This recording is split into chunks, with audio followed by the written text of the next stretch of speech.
Hi, Johnny McCann from StanJames. Just an update on the John Smith's Grand National, which is only 10 days away now from the big betting race of the year. And again, the old Aintree Festival now, the John Smith's Aintree Festival, grows in stature every year. It looks as if at the time of this as well, 8 days before, that we're going to have the Gold Cup winner, Imperial Commander, run. So that really is something to look forward to. But the big race is the National, over 4.5 miles, 30 fences, Monmouth, of course, trying to go back to back for the first time since, of course, the Great Red Rum in the £77 higher, third in the Gold Cup. But the first thing I want to say is we're StanJames, non-runner, no bet, and best odds guaranteed on the net as well. So get your bets in early. If your horse is withdrawn, you get your money back, and of course if it drifts on the day, you'll also get the best price. If I could just quickly go through, we also have an enhanced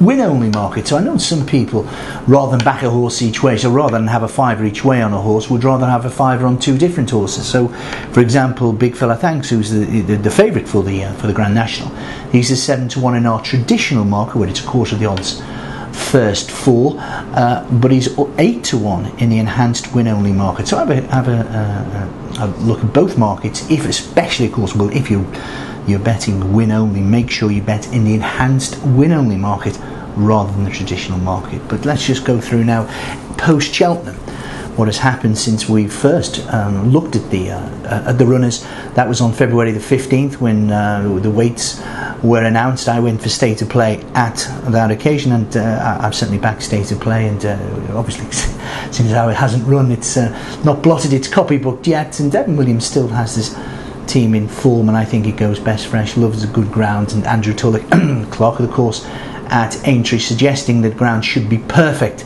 on Saturday week for the John Smith's Grand National. So remember, non-runner, no bet, best odds guaranteed with StanJames on the net. We also have, of course, the odds 1, 2, 3, 4 and an enhanced win-only market. So if you're betting win-only on the National, make sure you look at that market. Let's just quickly go through. Big Fella Thanks 7-1. I was there when he won at Newbury over 2.5 miles. Geraghty rode on that occasion.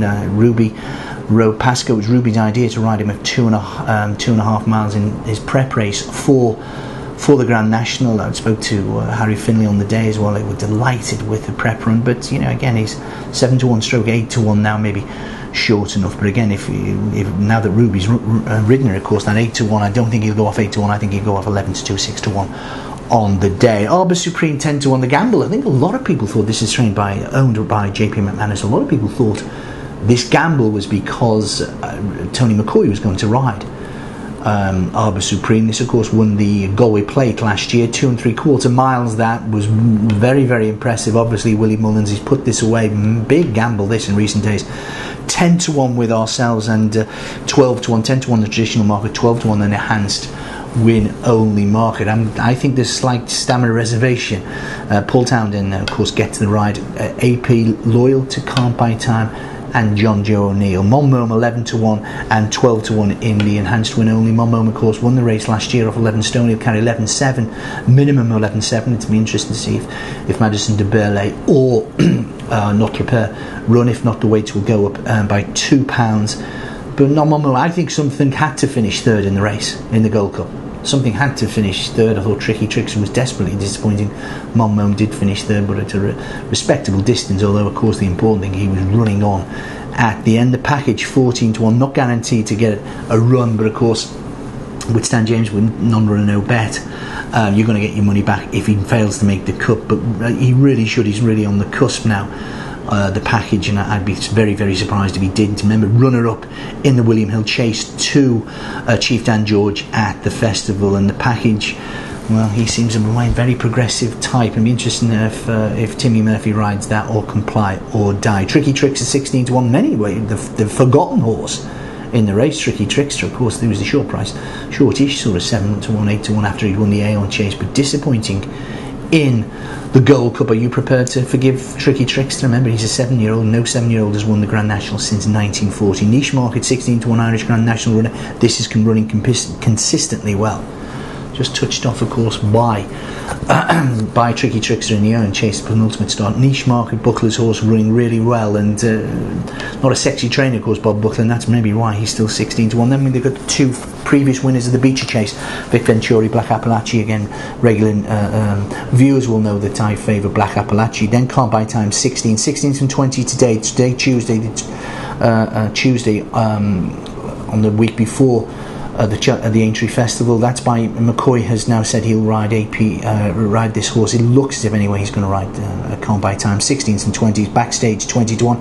Had a word with Tom Scudamore. He rode this to victory at Fosslas. I said, Tom, do you think this is a Grand National winner? He said no. Again, you could argue maybe his father should know more about Grand National winners than Tom himself, but again, if you have a week or so, we can go through that Cheltenham Festival preview.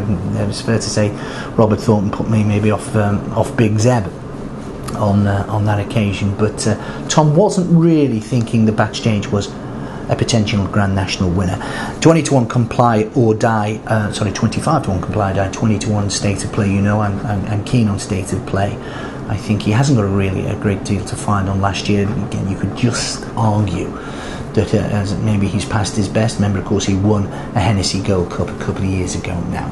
But that is the latest on the John Smith's Grand National. It is only a week's out. To get your bets in early with StanJames, it's core of the odds 1, 2, 3, 4. Enhanced win-only markets as well, but the important thing as well, best odds guaranteed and non-runner no bet. Be lucky.